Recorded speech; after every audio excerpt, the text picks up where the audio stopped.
নারায়ণগঞ্জের সিদ্ধিরগঞ্জে বাসায় বিস্ফোরণ আগুন, একই পরিবারের ৮ জন দগ্ধ, জাতীয় বার্ন ইনস্টিটিউটে ভর্তি।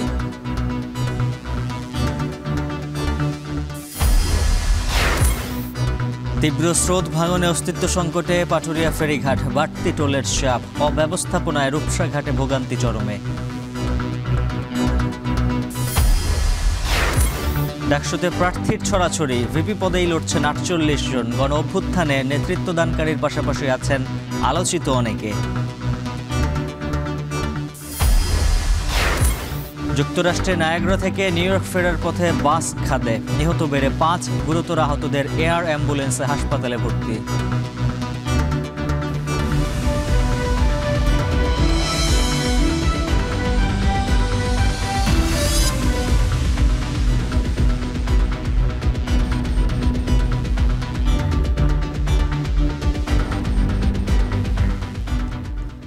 স্বাগত এখন বাণিজ্যে, সঙ্গে আছে আমি উজ্জ্বল হাফিজ। নারায়ণগঞ্জের সিদ্ধিরগঞ্জে বাসায় বিস্ফোরণ থেকে আগুনে দগ্ধ হয়েছেন একই পরিবারের ৮ জন। ভর্তি করা হয়েছে রাজধানীর জাতীয় বার্ন ইনস্টিটিউটে। এ বিষয়ে বিস্তারিত জানাতে সেখানে আছেন সহকর্মী মেহরাব সুমন, যুক্ত হচ্ছে তার সাথে। মেহরাব, জানাবেন দগ্ধদের শারীরিক অবস্থা সম্পর্কে চিকিৎসকরা কিছু জানিয়েছেন কিনা?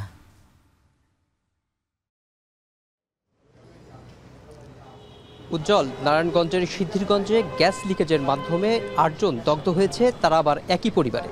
তারা এখন সকাল ৫টায় জাতীয় বার্ন অ্যান্ড প্লাস্টিক সার্জারি ইনস্টিটিউটে ভর্তি হয়েছেন। তাদের সবারই অবস্থা আশঙ্কাজনক, এটি একটু মাত্রই আমি জেনে আসছি দায়িত্বরত চিকিৎসকের কাছ থেকে। তাদের মধ্যে ২ জন নারী রয়েছেন এবং শিশু রয়েছেন ১ জন। তাদের সবার অবস্থাই এখন আশঙ্কাজনক বলছেন আপনার দায়িত্বরত চিকিৎসক। যেটি জানতে পারলাম যে গতকাল রাতে গ্যাস লিকেজের মাধ্যমে তাদের ওইখানে দগ্ধ হয় তারা, এবং সকাল ৫টা নাগাদ তারা জাতীয় বার্ন অ্যান্ড প্লাস্টিক সার্জারি ইনস্টিটিউটে এসে ভর্তি হন। কর্তব্যরত চিকিৎসক আমাদের যেটি জানিয়েছেন, তাদের সবার অবস্থাই এখন ক্রিটিক্যাল এবং অধিকাংশই তাদের পুড়ে গেছে। এখানে ৫০% বেশি তারা দগ্ধ হয়েছেন বলে আমাদের জানিয়েছে। আর আমি কিছুক্ষণ আগেই আপনার ইমার্জেন্সি, যেখানে আপনার জরুরি চিকিৎসা সেবা দেওয়া হচ্ছে, সেখানে আমি নিজে গিয়েছিলাম এবং যেটি দেখতে পেলাম যে তাদের প্রাথমিক চিকিৎসা এখন চলছে, চিকিৎসায় কোনো ত্রুটি করা হচ্ছে না। তবে তাদের অবস্থা খুবই আশঙ্কাজনক এবং তারা দায়িত্বরত চিকিৎসক আপনার এটি বললেন যে তাদের অবস্থা যে কী হবে, কোন দিকে যাবে, এটা এখনও বলা যাচ্ছে না।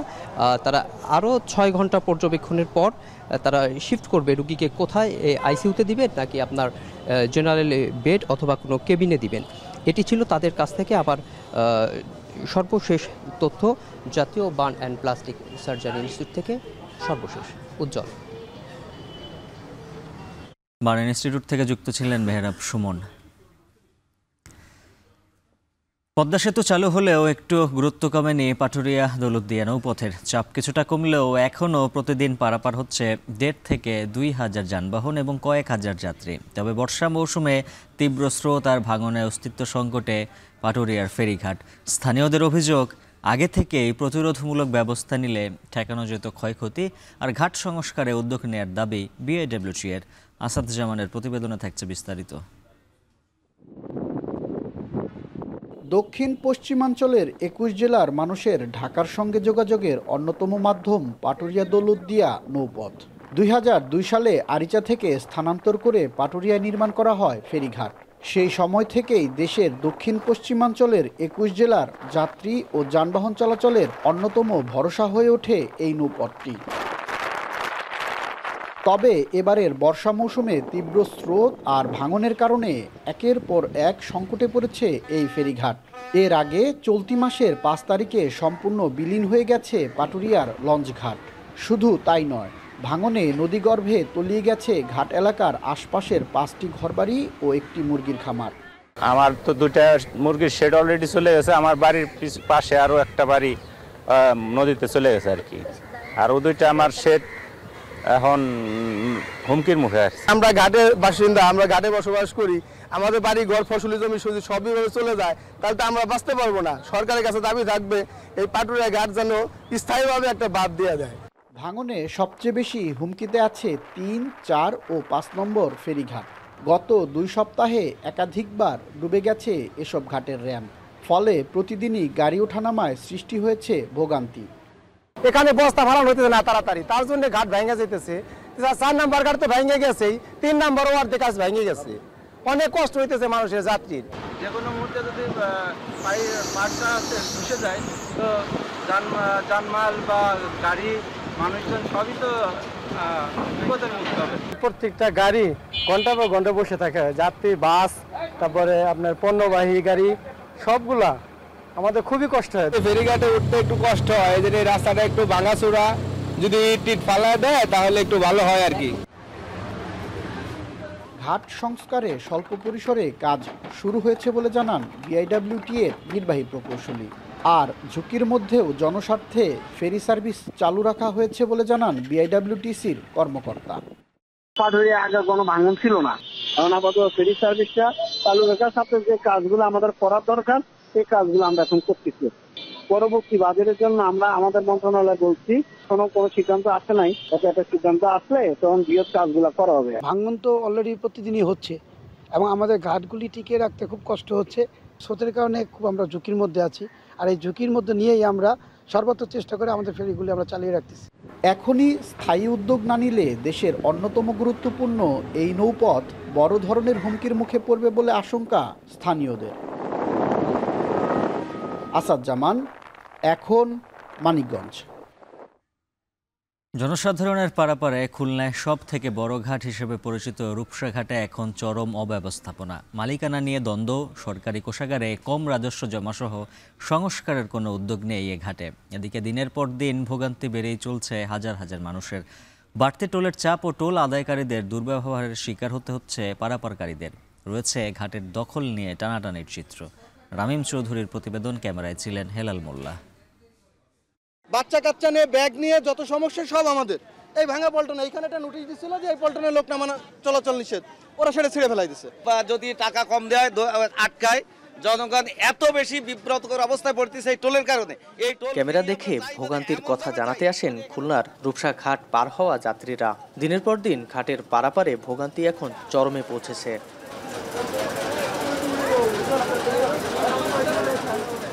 রূপসা, ভৈরব, শিবসা, ময়ূর সহ বেশ কিছু নদ নদী ঘিরে রেখেছে খুলনা শহর। দক্ষিণাঞ্চলের বেশ কিছু জেলার মানুষ খানজানালী সেতু ছাড়াও বিভিন্ন ঘাট ব্যবহার করে নদী পার হন।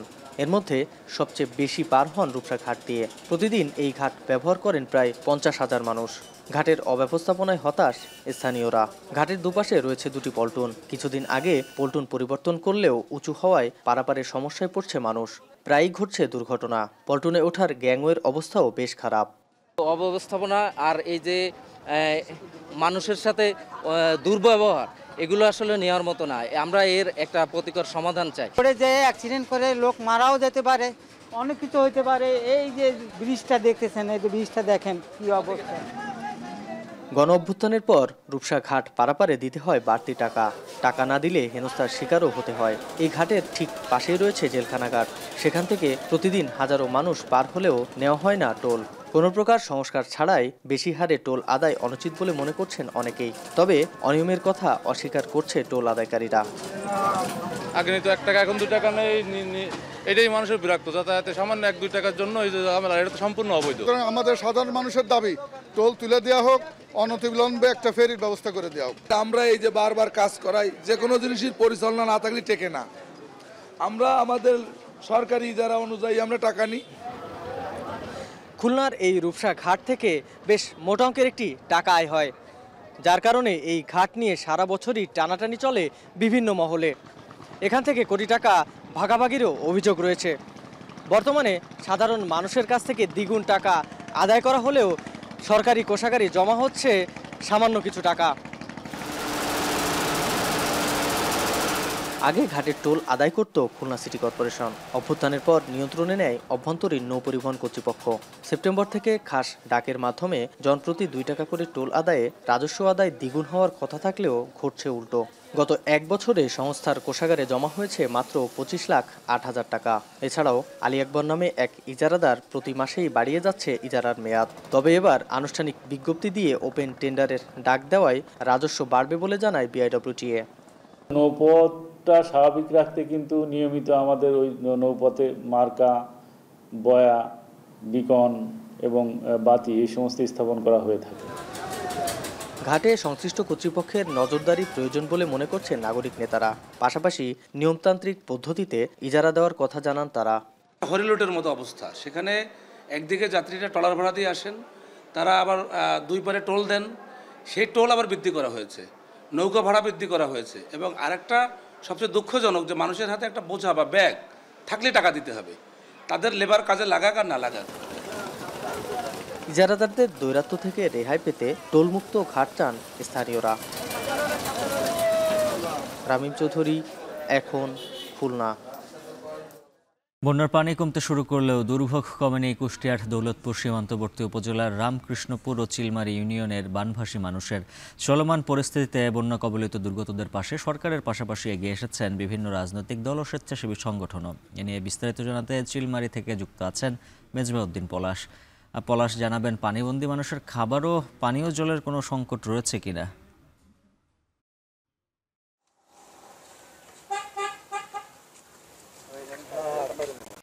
পদ্মায় পানি বাড়ার সাথে সাথে কিন্তু আসলে এই যে পানি বন্ধ হয়ে পড়ে কুষ্টিয়ার যে চিলমারি এবং রামকৃষ্ণপুর যে ইউনিয়ন, এখানে 50,000 মানুষ কিন্তু পানিবন্দী হয়ে পড়েন। এরপরেই আমরা দেখেছি যে পানি কিন্তু কমছে। পানি কমতে শুরু করার পরে যে বানভাসী মানুষের পাশে কিন্তু বিভিন্ন যে রাজনৈতিক দল তারা কিন্তু আসলে এবং সামাজিক সংগঠন তারা কিন্তু পাশে দাঁড়িয়েছেন। আজকেও আমরা দেখছি যে বিএনপি যে জাতীয়তাবাদী যে ছাত্র দল সহ বিএনপির বিভিন্ন যে অঙ্গ সংগঠন কিন্তু তারা কিন্তু এই যে বানভাসী মানুষের পাশে দাঁড়িয়েছে। এছাড়াও যে স্বেচ্ছাসেবী যে সংগঠনগুলো রয়েছে তারাও কিন্তু আসলে পাশে রয়েছেন। মূলত এই যে এখন যে পানি আসলে কমতে শুরু করার সাথে সাথে কিন্তু বিভিন্ন যে পানিবাহী যে রোগ, সেই রোগে কিন্তু আক্রান্ত হচ্ছেন যে যারা মানুষ, যারা পানিবন্দী যারা রয়েছেন তারা। এবং এরই পরে কিন্তু আমরা দেখেছি যে স্থানীয় যারা প্রশাসন তাদের পক্ষ থেকেও কিন্তু যে তাদের যে সাহায্য সহযোগিতা তারা আসলে দেওয়া হচ্ছে, এবং যে বিভিন্ন যে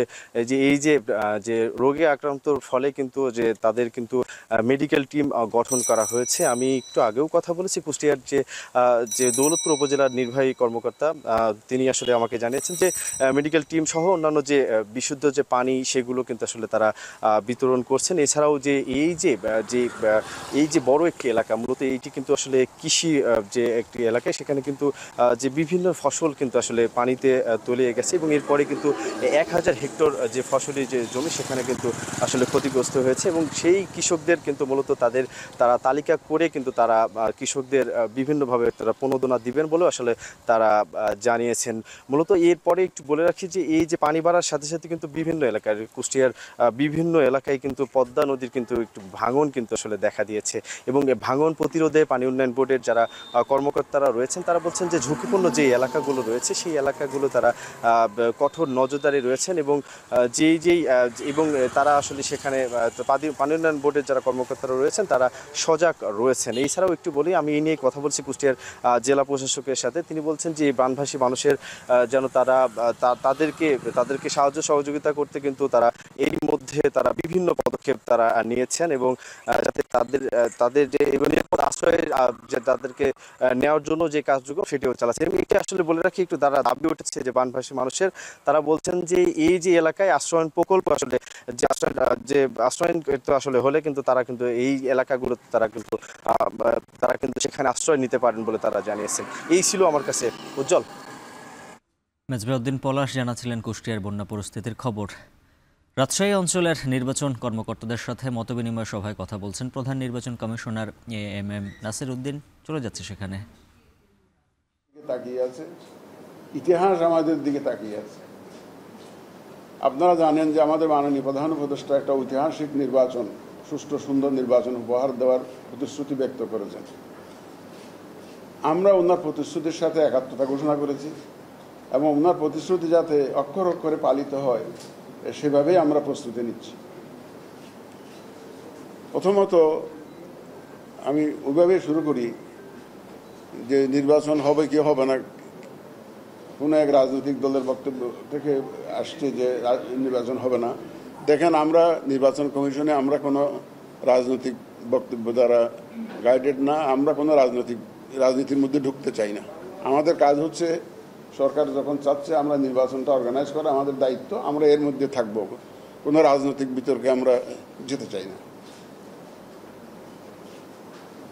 2 নম্বর হচ্ছে নির্বাচনের প্রস্তুতির বিষয়টি আপনারা জানতে চেয়েছেন। আমরা কিন্তু একটা সুষ্ঠু, সুন্দর এবং গ্রহণযোগ্য নির্বাচনের লক্ষ্যে পুরাদমে প্রস্তুতি আমরা নিচ্ছি। আমাদের অফিসে আপনারা এখন গিয়ে দেখেন, আজকে শুক্রবার তো উইকলি হলিডে, আপনি গিয়ে দেখবেন যে আমার অফিসে লোকজন কাজ করছে, রাউন্ড দি ক্লক কাজ চলছে। আমাদের হেড অফিসে যেমন, আমাদের মাঠ পর্যায়েও তেমন। দেখবেন যে ওরা 24 ঘন্টা আসলে নিয়োজিত আছে কাজে, এই প্রস্তুতির কাজে। এই সংসদ নির্বাচনটাকে সামনে রেখে যাবতীয় প্রস্তুতি যা যা নেওয়া দরকার আমরা নিয়েছি। যে ভোটার তালিকার যে একটা বিশাল একটা দায়িত্ব ছিল, আমাদের অফিসাররা দিন রাত কষ্ট করে, আপনারা জানেন যে প্রায় যে 77,000-এর অধিক লোক আমরা মাঠে কাজে লাগিয়েছি, 77,000। এদেরকে তো ট্রেন করতে হয়েছিল আমাদেরকে, ওদেরকে ট্রেনিং দেওয়ার পরে কিন্তু আমরা মাঠে নামিয়েছিলাম। আমরা বাড়ি বাড়ি গিয়ে যে হালনাগাদ করেছি, প্রায় 21 লক্ষের মতো মৃত ভোটার আমরা আইডেন্টিফাই করেছি, এগুলো বাদ দিয়েছি। প্রায় মোর দেন 40 লাখ, 44 লক্ষের মতো বোধ হবে অ্যাপ্রক্সিমেটলি, যে যারা ভোটার হওয়ার যোগ্য ছিল কিন্তু ভোটার লিস্টে তাদের নাম ছিল না, তাদেরকে আমরা আইডেন্টিফাই করেছি। এগুলো সব মিলিয়ে মোটামুটিভাবে ভোটার তালিকাটা আমরা হালনাগাদ হয়ে গেছে আপনারা বলতে পারেন। এখন একটু কিছু কারেকশন হয়ে আশা করছি যে আমরা যে হয়তো 1-2 সপ্তাহের মধ্যে আপনারা ফাইনাল তালিকাটা পেয়ে যাবেন ইনশাল্লাহ। এবার তো আপনারা আপনারা জেনেছেন যে ইয়াঙ্গার জেনারেশনকে, যারা মাঝপথে 18 বছর পূর্ণ হবে, ধরেন যদি ফেব্রুয়ারিতে ইলেকশন হয়, আমাদের তো ফেব্রুয়ারিতে ইলেকশন করতে হবে। মাননীয় প্রধান উপদেষ্টা অফিস থেকে আমরা একটা চিঠি পেয়েছি যে আগামী ফেব্রুয়ারির প্রথমার্ধে, রমজানের আগে যাতে আমরা নির্বাচনটা অনুষ্ঠানের জন্য প্রস্তুতি নেই, ব্যবস্থা করি, সেই অনুরোধ আমাদেরকে জানিয়েছেন। ওই চিঠি পাওয়ার পর থেকে আমরা কিন্তু আমাদের প্রস্তুতি খুব জোরদার করেছি। ওই চিঠি দর্শক, সংবাদের শুরুতে জানিয়েছিলাম নারায়ণগঞ্জের সিদ্ধিরগঞ্জের বাসায় বিস্ফোরণের কারণে আগুনে একই পরিবারের 8 জন দগ্ধ হয়েছেন। এ নিয়ে বার্ন ইনস্টিটিউট থেকে জানিয়েছিলেন আমাদের এক সহকর্মী। এবার যাব সিদ্ধিরগঞ্জে দুর্ঘটনাস্থলে, সেখানে রয়েছেন ইমরান আলী। ইমরান, জানাবেন কখন কিভাবে এই দুর্ঘটনা ঘটলো আর কি বলছে ফায়ার সার্ভিস?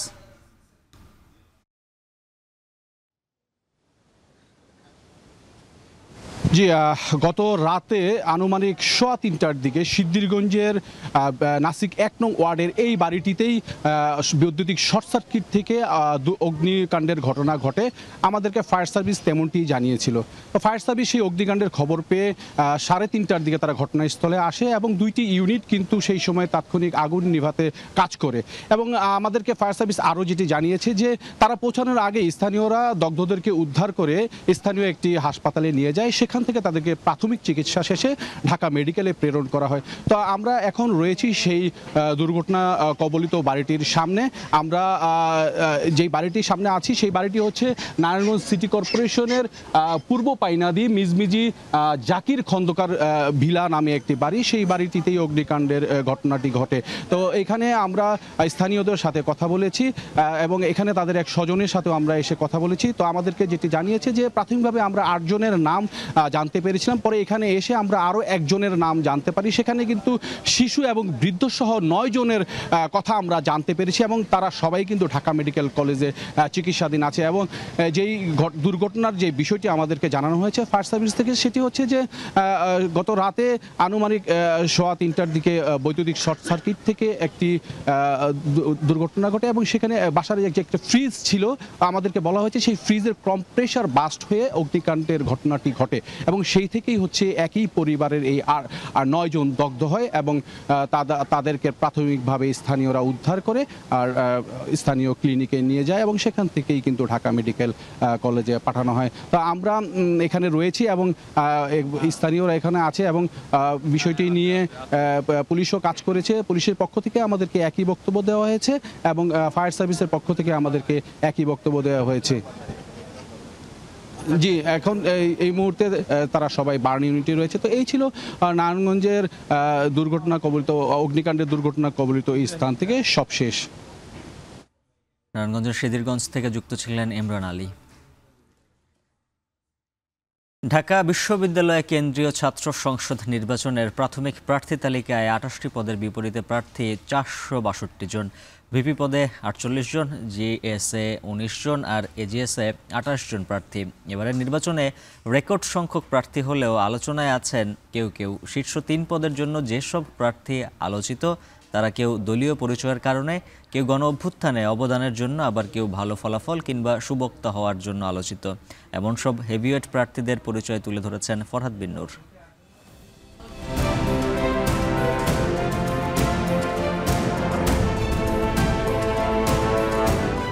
ঢাকা বিশ্ববিদ্যালয় ছাত্র সংসদ ডাকসু নির্বাচনে এবার প্রার্থীর ছড়াছড়ি। ফর্ম জমা দিয়েছেন ৫০৯ জন প্রার্থী। প্রাথমিকভাবে ৪৭ জনের প্রার্থিতা ত্রুটিপূর্ণ হওয়ায় বৈধ প্রার্থী ৪৬২ জন, যেখানে শুধু ভিপি পদপ্রার্থী ৪৮ জন, জিএস ১৯ জন এবং এজিএস ২৮ জন। তবে এত প্রার্থীর মাঝে কেউ কেউ আছেন আলোচনার কেন্দ্রে। ছাত্রদল সমর্থিত ভিপি প্রার্থী আবিদুল ইসলাম খান সুবক্তা হিসেবে বেশ পরিচিত মুখ। ঢাবি ছাত্রদলের এই যুগ্ম সাধারণ সম্পাদক জুলাই গণ অভ্যুত্থানে চানখারপুলে রেখেছেন সাহসী ভূমিকাও। ২০১৫-১৬ শিক্ষাবর্ষে ইসলামিক স্টাডিজ বিভাগে ভর্তি হয়ে শেষ করেছেন অনার্স এবং মাস্টার্স, এখন করছেন এমফিল। ছাত্রদল সমর্থিত জিএস প্রার্থী শেখ তানভীর বাড়ি হামিম কবি জসিমউদ্দিন হল ছাত্রদলের আহ্বায়ক। তিনি ২০১৮-১৯ শিক্ষাবর্ষের উইমেন অ্যান্ড জেন্ডার স্টাডিজ বিভাগ থেকে অনার্স মাস্টার শেষ করে তিনিও এখন এমফিল করছেন। ছাত্রদলের এজিএস প্রার্থী তানভীর আল হাদি মায়েদ বিজয় ৭১ হল ছাত্রদলের আহ্বায়ক। ২০১৮-১৯ শিক্ষাবর্ষের গণযোগাযোগ ও সাংবাদিকতা বিভাগের এই শিক্ষার্থী এখন মাস্টার্সে অধ্যয়নরত। ডাকসু নির্বাচনে ভিপি প্রার্থী হবেন আবু সাদিক কায়েম, তা অনেকটা আগে থেকেই আভাস ছিল। ছাত্র শিবিরের ঐক্যবদ্ধ শিক্ষার্থী জোটের এই ভিপি প্রার্থী ২০১৬-১৭ শিক্ষাবর্ষের রাষ্ট্রবিজ্ঞান বিভাগের সূর্য সেন হলের শিক্ষার্থী। অনার্স ও মাস্টার্সে তৃতীয় স্থান অধিকারী সাদিক কায়েম জুলাই গণ অভ্যুত্থানের সংগঠক হিসেবে পরিচিত। একই সঙ্গে তিনি এখন ইসলামী ছাত্র শিবিরের কেন্দ্রীয় প্রকাশনা সম্পাদক। ঐক্যবদ্ধ শিক্ষার্থী জোট থেকে জিএস প্রার্থী এস এম ফরহাদ, তিনি ঢাকা বিশ্ববিদ্যালয় ছাত্র শিবিরের বর্তমান সভাপতি। ২০১৭-১৮ শিক্ষাবর্ষে সমাজ কল্যাণ ও গবেষণা ইনস্টিটিউটের কবি জসিমউদ্দিন হলের ছাত্র তিনি, এখন একই বিষয়ে এমফিল করছেন। ঐক্যবদ্ধ শিক্ষার্থী জোট থেকে এজিএস প্রার্থী মহিউদ্দিন খান বর্তমানে ঢাকা বিশ্ববিদ্যালয় ছাত্র শিবিরের সেক্রেটারির দায়িত্ব পালন করছেন। বিজয় ৭১ হলের এই শিক্ষার্থীর অনার্সে সিজিপিএ ৩.৯৩ এবং মাস্টার্সে ৩.৯৭। গণতান্ত্রিক ছাত্র সংসদের বৈষম্য বিরোধী শিক্ষার্থী সংসদ প্যানেল থেকে ভিপি প্রার্থী আব্দুল কাদের জুলাই গণ অভ্যুত্থানের সামনের সারির একজন।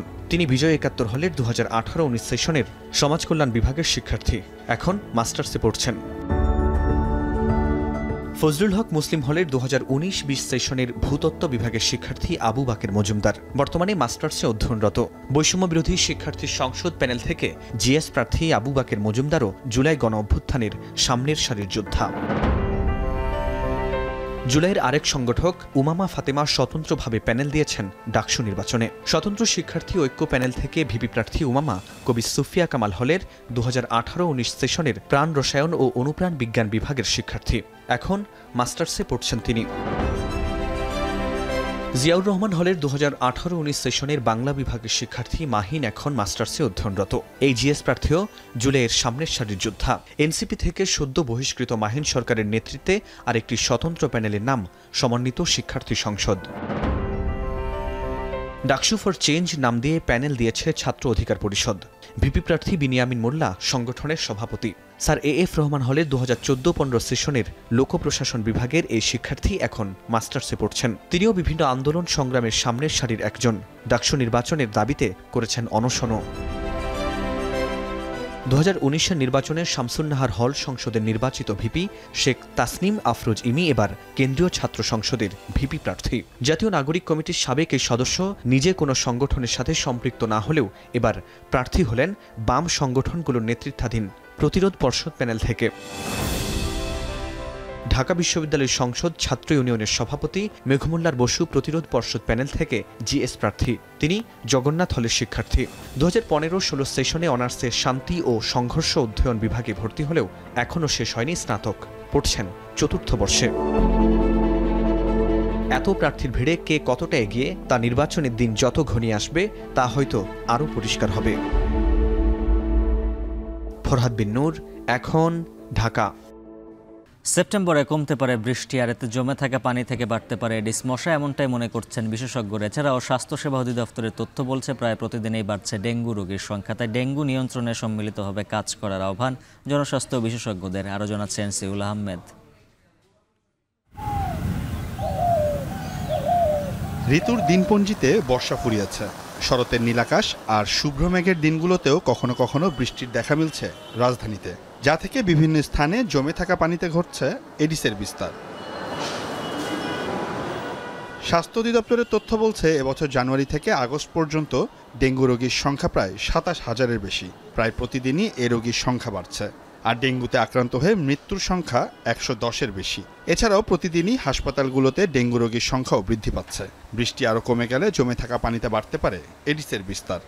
আগামী কয়েকদিন পরে যখন বৃষ্টিপাতটা কমে যাবে তখন ডেঙ্গু রোগী ধীরে ধীরে বাড়তে শুরু করবে, কারণ এডিস মশার ঘনত্বটাও বাড়তে শুরু করবে। এখনও ডেঙ্গুর যে পিক মৌসুম সেটি এখনও আসেনি। আগামী মাস, বিশেষ করে সেপ্টেম্বর এবং অক্টোবরে ডেঙ্গু পরিস্থিতির আরও অবনতি হওয়ার একটি ঝুঁকি আছে যদি আমরা সঠিকভাবে এটিকে ম্যানেজ করতে না পারি। শরীরে ডেঙ্গুর ভাইরাস প্রবেশ করলে দ্রুত কমতে থাকে প্লাটিলেট, যা সব ধরনের রোগ প্রতিরোধের সামর্থ্য কমিয়ে দেয়। তাই ডেঙ্গুর লক্ষণ বা উপসর্গ দেখা দিলে দ্রুত হাসপাতালে ভর্তির পরামর্শ দিয়ে থাকেন চিকিৎসকরা। জ্বর দেখা দিলে একজন চিকিৎসকের পরামর্শ অনুযায়ী আমরা ডেঙ্গু টেস্ট সহ কিছু টেস্ট করে ফেলবো। ডেঙ্গুতে সাধারণত জ্বর থাকে 3 থেকে 5 দিন উচ্চমাত্রার জ্বর, এবং জ্বরটা যেদিন থেকে কমে যায় তখন থেকে আমাদের ক্রিটিক্যাল পিরিয়ডটা শুরু হয়। ক্রিটিক্যাল পিরিয়ডটা হয় 2 থেকে 3 দিন। ওই সময়টা মনিটরিংটা খুব জরুরি, খুবই জরুরি। কেউ যদি ডেঙ্গুতে আক্রান্তও হয় বা ডেঙ্গু যত জটিলতা ওই সময়ে ইউজুয়ালি সৃষ্টি হয়। এই জন্য জ্বর দেখা দিলে প্রথম দিনে হাসপাতালে ভর্তি হতে হবে, ব্যাপারটা এরকম নয়। জনস্বাস্থ্য বিশেষজ্ঞরা বলছেন, ম্যালেরিয়ার মতো পূর্ব অভিজ্ঞতাকে কাজে লাগিয়ে ডেঙ্গু নিয়ন্ত্রণে সম্মিলিতভাবে সবগুলো সংস্থাকে একটি ইউনিটের মাধ্যমে কাজ করতে হবে। কোনো একটা সংস্থা, কোনো একটা হাসপাতাল একা রোগী নিয়ন্ত্রণ এবং মশা নিয়ন্ত্রণ করা হচ্ছে না। তো প্রতি বছরই তো একইভাবে চলছে। কাজে এরকম ডেঙ্গু নিয়ন্ত্রণের জন্য হয় একটা প্রতিষ্ঠানকে আমরা নির্দিষ্ট করি, আইডিসিআর মতো, যারা এই জন্য যত মন্ত্রণালয়, যত মানুষ, সরকারি বেসরকারি, জনগণ সবার সাথে সমন্বিত করে কাজ করবে। একটা নির্দিষ্ট কর্তৃপক্ষ থাকবে যে যারা সার্বিক দায়িত্ব পালন করবে। এখন তো আপনি স্বাস্থ্যকে জিজ্ঞেস করেন, তারা বলবে আমরা চিকিৎসা দিচ্ছি, মশা নিয়ন্ত্রণ তো আমার দায়িত্ব না। আবার আপনি যারা স্থানীয় সরকার কর্তৃপক্ষ বলবে যে আমরা তো মশা নিয়ন্ত্রণে কাজ করছি, রোগীর চিকিৎসা ঠিকমতো হচ্ছে না। কাজেই ফাঁক দিয়ে মানুষ কিন্তু মারা যাচ্ছে। কাজেই একটা একক কর্তৃপক্ষ দরকার যারা সমন্বয় করবে। ডেঙ্গু এখন আর রাজধানীতে সীমাবদ্ধ নেই। ঢাকার বাইরেও বরিশাল, চট্টগ্রাম, খুলনা ও রাজশাহীতেও বেড়েছে ডেঙ্গুর প্রকোপ। ডেঙ্গু নিয়ন্ত্রণে শহর থেকে গ্রাম সব পর্যায়ে স্বাস্থ্য সুরক্ষাকে বিকেন্দ্রীকরণ করার পরামর্শ বিশেষজ্ঞদের। সিউল আহমেদ, এখন, ঢাকা।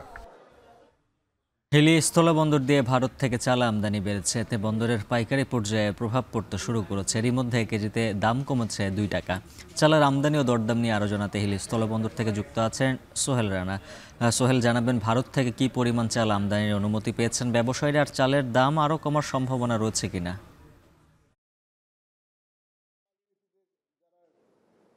জড়িত ছিল সহোদ্যোগে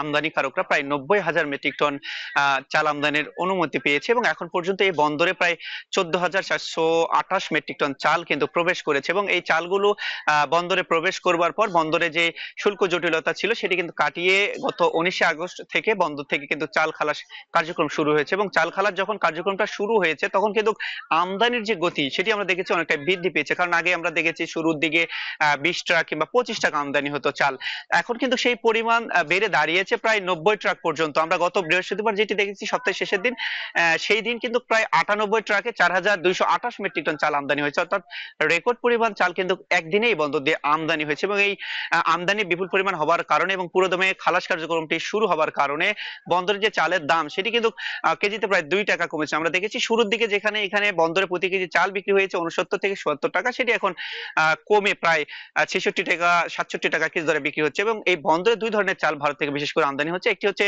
সম্পা কাটারি, আর একটি হচ্ছে যে স্বর্ণা 5 রয়েছে সেই চালটি কিন্তু আমদানি হচ্ছে। এবং স্বর্ণা 5 চাল যেহেতু গত বৃহস্পতিবার আমদানি হচ্ছে, সেটি এখনো বেচা বিক্রি শুরু হয়নি, যার কারণে আমরা সেই চালটির দাম সেটি এখনো বলতে পারছি না। তবে আমরা আজকে পরবর্তী যে বুলেটিন গুলো রয়েছে সেখানে কিন্তু বলতে পারবো আসলে কি দামে সেই চালটি বিক্রি হচ্ছে। তবে আমি ব্যবসায়ীদের সাথে যেটি কথা বলছি, তারা যেটি বলছে, যেহেতু সরকার চাল আমদানি অনুমতি দেবার পর শুল্ক ফ্রি করে দিয়েছে এবং শুল্ক মুক্ত ভাবে চালগুলো আমদানি হচ্ছে, সেক্ষেত্রে চালের যে দাম কমেছে সেটি আরো কমলে বাজারে যে ক্রেতা রয়েছেন তাদের জন্য ভালো হবে। কারণ শুল্ক ফ্রি চাল আমদানি করবার পরও আসলে চালের দামটি যদি 60 টাকার মধ্যে থাকে, সেক্ষেত্রে সাধারণ যারা ক্রেতা রয়েছেন তাদের জন্য কিছুটা হলেও স্বস্তি বলে কিন্তু থাকবে বলে কিন্তু ব্যবসায়ী বলছেন। এবং কাস্টমসের যারা কর্মকর্তা রয়েছেন তাদের সাথে কথা বলেছি, তারা যেটি বলছে যে চাল খালাসে সব ধরনের সহযোগিতা তারা কিন্তু করছেন। তো এই ছিল আমার কাছে হিলি থেকে সর্বশেষ পরিস্থিতি। উজ্জ্বল।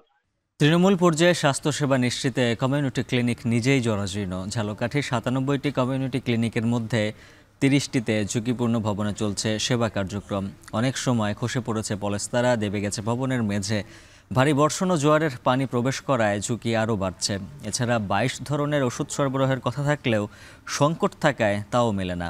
জেলা স্বাস্থ্য বিভাগের দাবি, ঝুঁকিপূর্ণ ভবন চিহ্নিত করে পুনর্নির্মাণের প্রস্তাবনা পাঠানো হয়েছে সংশ্লিষ্ট দপ্তরে। ঝালকাঠি থেকে আরও জানাচ্ছেন আলামিন তালুকদার। প্রান্তিক জনগোষ্ঠীর স্বাস্থ্য সেবা নিশ্চিতে 1998 থেকে 2001 সালের মধ্যে ঝালকাঠিতে 97টি কমিউনিটি ক্লিনিক নির্মাণ করা হয়। তৃণমূল পর্যায়ের এসব স্বাস্থ্য সেবা কেন্দ্রে দৈনিক গড়ে সেবা নেন প্রায় 3500 মানুষ।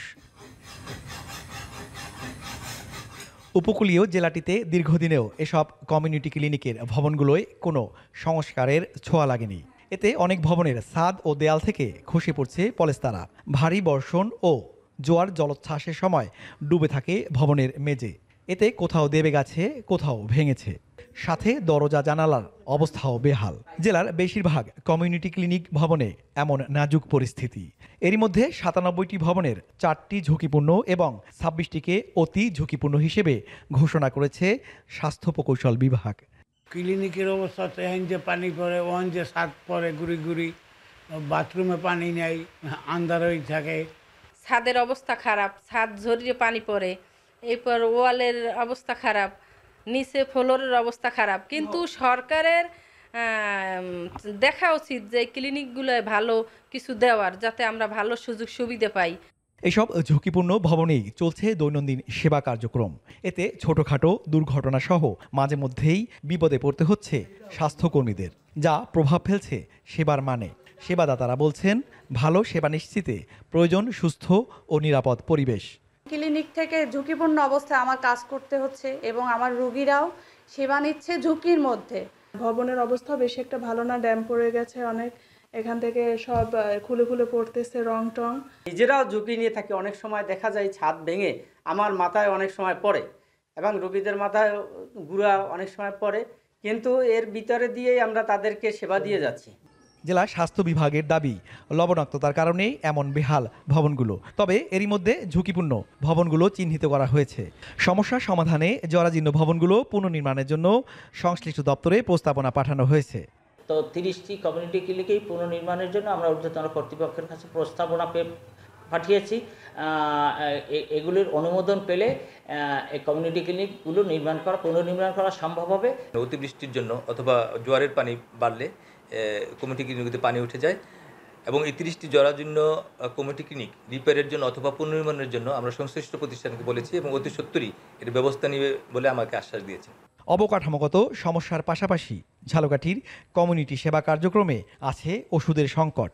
22 ধরনের ওষুধ বিনামূল্যে সরবরাহের কথা থাকলেও বেশিরভাগ সময় তাও মেলে না। সংস্কার না হওয়ায় ঝালকাঠির এসব কমিউনিটি ক্লিনিক এখন ঝুঁকি ও অবহেলার স্থানে পরিণত হয়েছে। সংকট নিরসনে নতুন ভবন নির্মাণ জরুরি, যাতে নিরাপদ পরিবেশে স্বাস্থ্যসেবা নিশ্চিত করা যায়। আমিন তালুকদার, এখন ঝালকাঠি। যুক্তরাষ্ট্রের বাফেলোর কাছে পর্যটকবাহী বাস দুর্ঘটনায় নিহত সংখ্যা বেড়ে দাঁড়িয়েছে 5 জনে। বাসটি নায়াগ্রা জলপ্রপাত থেকে নিউ ইয়র্ক সিটিতে ফেরার সময় যুক্তরাষ্ট্র কানাডা সীমান্তে নিয়ন্ত্রণ হারিয়ে উল্টে যায়। দুর্ঘটনার সময় বাসটিতে ছিলেন ভারত, চীন ও ফিলিপিন্সের নাগরিক। দুর্ঘটনার কারণ অনুসন্ধানে তদন্ত করছে পুলিশ। যুক্তরাষ্ট্র থেকে আব্দুল আহাদের প্রতিবেদন। যুক্তরাষ্ট্রের স্থানীয় সময় শুক্রবার দুপুর 12:20 সবকিছুই চলছিল স্বাভাবিকভাবেই, কিন্তু মুহূর্তেই বদলে যায় দৃশ্যপট। নিউ ইয়র্কের প্রেমরোক এলাকার ইন্টারস্টেট 90 হাইওয়েতে বড় একটি ট্যুরবাস নিয়ন্ত্রণ হারিয়ে উল্টে যায়। বাসটিতে ছিলেন শিশু, বৃদ্ধসহ 54 জন যাত্রী, যাদের মধ্যে অনেকেই ছিলেন বেড়াতে আসা পর্যটক। বাসটি ঘুরে আসছিল বিশ্বের অন্যতম প্রাকৃতিক বিস্ময় নায়াগ্রা ফলস থেকে। ফেরার পথে চালক হঠাৎ নিয়ন্ত্রণ হারিয়ে ফেলেন। বাসটি প্রথমে মিডিয়ানে ঢুকে পড়ে, এরপর সোজা দক্ষিণ পাশের খাদে গিয়ে উল্টে যায়। পুলিশ জানিয়েছে বাসটি কোনো গাড়ির সঙ্গে সংঘর্ষে জড়ায়নি। চালক জীবিত ও সুস্থ আছেন এবং তদন্তে সহায়তা করছেন। তদন্তকারীরা বলছেন মনোযোগ বিচ্যুতির কারণে ঘটে এই দুর্ঘটনা। The cause of the collision is still under investigation. However, mechanical failure as well as operator impairment have been ruled out at this time. The operator has been cooperative, and with the investigation still underway, no charges have been filed at this point. দুর্ঘটনায় 5 জন নিহত হয়েছেন, আর আহতদের মধ্যে 24 জন ভর্তি হন এরি county medical সেন্টারে। আরও কয়েকজনকে পাঠানো হয় অন্যান্য হাসপাতালে, যাদের মধ্যে একজন শিশুও রয়েছেন। অনেক যাত্রী বাস থেকে ছিটকে পড়েন, কারণ তাদের কারো গায়ে ছিল না সিট বেল্ট। ভাষাগত জটিলতা দূর করতে আনা হয়েছে অনুবাদক, কারণ অধিকাংশ যাত্রী ছিলেন ভারত, চীন ও ফিলিপিন্সের। নিউ ইয়র্ক গভর্নর ক্যাথি হুকল টুইটারে এই দুর্ঘটনাকে মর্মান্তিক বলে বর্ণনা করেছেন। উদ্ধার ও সহায়তায় যুক্ত হন ফায়ার সার্ভিস, হাইওয়ে পেট্রোল এবং জরুরি মেডিকেল টিম।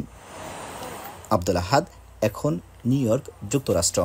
রুশ প্রেসিডেন্টের গতিবিধি ইঙ্গিত করে ইউক্রেন যুদ্ধ বন্ধে আপাতত কোনো আগ্রহ নেই মস্কোর। বিশ্লেষকরা মনে করেন ইউক্রেন দখলের সঙ্গে রাশিয়ার সাম্রাজ্যবাদী মনোভাবের নিবিড় যোগাযোগ আছে। কাজেই এই যুদ্ধের অবসান মস্কোর কাছে পরাজয় হিসেবে গণ্য হবে।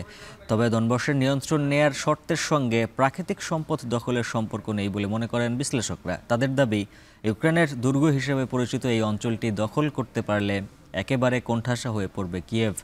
আর জানাচ্ছেন সতীর্থ কর্মকার। ইউক্রেন যুদ্ধবন্ধে 3 শর্ত দিয়েছেন রুশ প্রেসিডেন্ট ভ্লাদিমির পুতিন।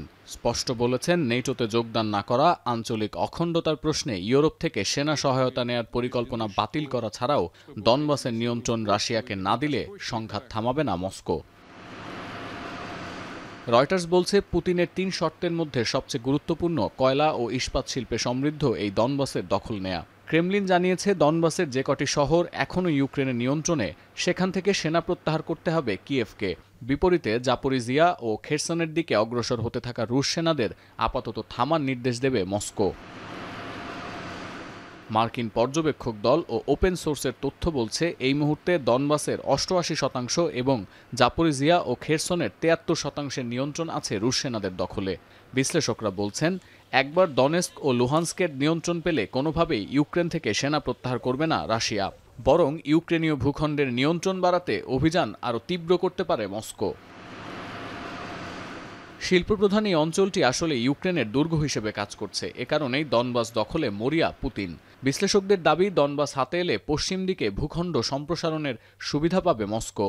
ডনবাস ছাড়াও খেরসন, মাইকোলাইভ এবং জাপোরিজিয়া কৌশলগতভাবে রাশিয়ার জন্য অত্যন্ত গুরুত্বপূর্ণ, কারণ এগুলো নিয়ন্ত্রণে থাকলে কৃষ্ণসাগরে সহজে প্রবেশের সুযোগ তৈরি হবে। বিশ্লেষকরা আরও বলছেন, ক্রিমিয়ার পর লুহান্স্ক, দনেস্ক, জাপোরিজিয়া এবং খেরসন যদি রাশিয়ার দখলে চলে যায়, আরও বেশি কোণঠাসা হয়ে পড়বে Ukraine. Strategically, it is important for Russia because, one, it could mean expanding Russia's territory westward and taking Ukraine's territory by taking Donbass. Beyond Donbass, Kherson, Mykolaiv, and Zaporizhia become very important for Russia strategically because it gives them greater access to the Black Sea. যদিও Donbas দখলের সঙ্গে প্রাকৃতিক সম্পদের মালিকানা পাওয়ার কোনো সূত্র দেখছেন না বিশেষজ্ঞরা। তারা বলছেন, এ অঞ্চলে ছড়িয়ে থাকা মাইনের কারণে আগামী 1 দশক বা তারও বেশি সময় এই সম্পদ ব্যবহার করা যাবে না। আর যুদ্ধের কারণে এ অঞ্চলের বেশিরভাগ শহর পুরোপুরি মাটির সাথে মিশে গেছে, যা পুনর্গঠন ছাড়া এখানকার প্রাকৃতিক সম্পদ ব্যবহার করা বাস্তবসম্মত সমাধান নয়। সতীর্থ কর্মকার, এখন বিশ্ব। খেলার খবর, লিটন দাসকে অধিনায়ক করে নেদারল্যান্ড সিরিজ ও এশিয়া কাপের জন্য 16 সদস্যের দল ঘোষণা করেছে বাংলাদেশ ক্রিকেট বোর্ড। বিসিবির স্কোয়াডে রয়েছে একাধিক চমক। প্রায় 3 বছর পর দলে ফিরেছেন নুরুল হাসান সোহান, দীর্ঘদিন পর ফিরেছেন সাইফ হাসানও। দলে স্ট্যান্ড বাই আছেন মেহেদী হাসান মিরাজ। বিস্তারিত ফারহান ইহসানের প্রতিবেদনে। শুক্রবার রাতে অনেকটা চমক রেখেই নেদারল্যান্ড সিরিজ ও এশিয়া কাপের জন্য দল ঘোষণা করেছে বাংলাদেশ ক্রিকেট বোর্ড। শ্রীলঙ্কা ও পাকিস্তান সিরিজে খেলা সবশেষ টি-20 দলে 2টি পরিবর্তন এনেছে বিসিবি। দলে জায়গা পেয়েছেন কিপার ব্যাটসম্যান নুরুল হাসান সোহান ও top order batter Saif Hasan. Netherland series থেকে আগেই ছুটি নিয়েছিলেন অলরাউন্ডার মেহেদী হাসান মিরাজ। এশিয়া কাপের মূল দলে না থাকলেও অপেক্ষমান তালিকায় আছেন এই অফ স্পিনিং অলরাউন্ডার। সেখানে তার সঙ্গী সৌম্য সরকার, তানভীর ইসলাম ও হাসান মাহমুদ। দলে ফেরার পর তেমন কিছু করতে না পারায় বাদ পড়েছেন top order batter Mohammad Naim Sheikh. গত জুলাইয়ে শ্রীলঙ্কার বিপক্ষে ফেরার ম্যাচে অপরাজিত 32 রান করলেও দেশের মাটিতে পাকিস্তানের বিপক্ষে সিরিজে ছিলেন পুরোপুরি ব্যর্থ। 2022 সালের নভেম্বরের পর প্রথমবার টি-20তে ফিরলেন নুরুল হাসান সোহান। 2016 সালে খুলনায় জিম্বাবুয়ের বিপক্ষে ম্যাচ দিয়ে টি-20তে অভিষেক তার। ক্রিকেটের ক্ষুদ্র সংস্করণে এখন পর্যন্ত দেশের হয়ে খেলেছেন 46 ম্যাচ। 41 ইনিংসে 16.48 গড় ও 118.35 স্ট্রাইক রেটে করেছেন 445 রান, সর্বোচ্চ 42। 2021 সালে পাকিস্তানের বিপক্ষে মিরপুরে টি-20তে অভিষেক হয় সাইফের। সেবার 2 ম্যাচে বাজে পারফর্ম করে বাদ পড়েন তিনি। 2 বছর বিরতিতে এশিয়ান গেমসে টি-20তে দলে ফিরে মালয়েশিয়ার বিপক্ষে 50 রান করলেও ভারত ও পাকিস্তানের বিপক্ষে ছিলেন ব্যর্থ। টি-20তে 75 ম্যাচে 71 ইনিংসে 22.31 গড় ও 114.54 স্ট্রাইক রেটে সাইফ করেছেন 1473 রান। 950-র পাশাপাশি সর্বোচ্চ স্কোর 80 রান। বল হাতে এই সংস্করণে 7-এর বেশি রান দিয়ে নিয়েছেন 11 উইকেট, সেরা 20 রানে 3 উইকেট। সিলেটে আগামী 30 আগস্ট নেদারল্যান্ডসের বিপক্ষে প্রথম টি-20 খেলবে বাংলাদেশ। একই মাঠে পরের 2টি ম্যাচ 1 ও 3 সেপ্টেম্বর। এশিয়া কাপে বি গ্রুপে বাংলাদেশ প্রথম মাঠে নামবে 11 সেপ্টেম্বর হংকংয়ের বিপক্ষে। এছাড়া 13 সেপ্টেম্বর শ্রীলঙ্কা ও 16 সেপ্টেম্বর আফগানিস্তানের মুখোমুখি হবে লিটন সোহানরা। ফারহান ইহসান, এখন, ঢাকা। শেষ করবো এখন বাণিজ্য, তার আগে শিরোনামগুলো জানিয়ে দিচ্ছে আরও একবার। রোডম্যাপের খসড়া প্রস্তুত, আগামী সপ্তাহে প্রকাশ। রাজশাহীতে সিএসসি কেন্দ্র দখল হলেই ভোট বাতিলের হুঁশিয়ারি।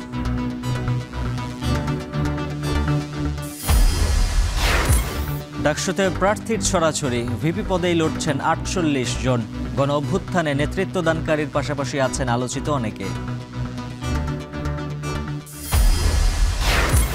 নারায়ণগঞ্জের সিদ্ধিরগঞ্জে ফ্রিজের কম্প্রেসার বিস্ফোরণ, একই পরিবারের 9 জন দগ্ধ। জাতীয় বার্ন ইনস্টিটিউটে ভর্তি।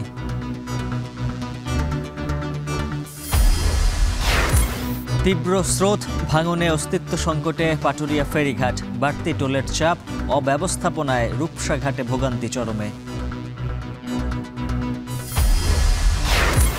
যুক্তরাষ্ট্রে নায়াগ্রা থেকে নিউ ইয়র্ক ফেরার পথে বাস খাদে, নিহত বেড়ে 5। গুরুতর আহতদের এয়ার অ্যাম্বুলেন্সে হাসপাতালে ভর্তি।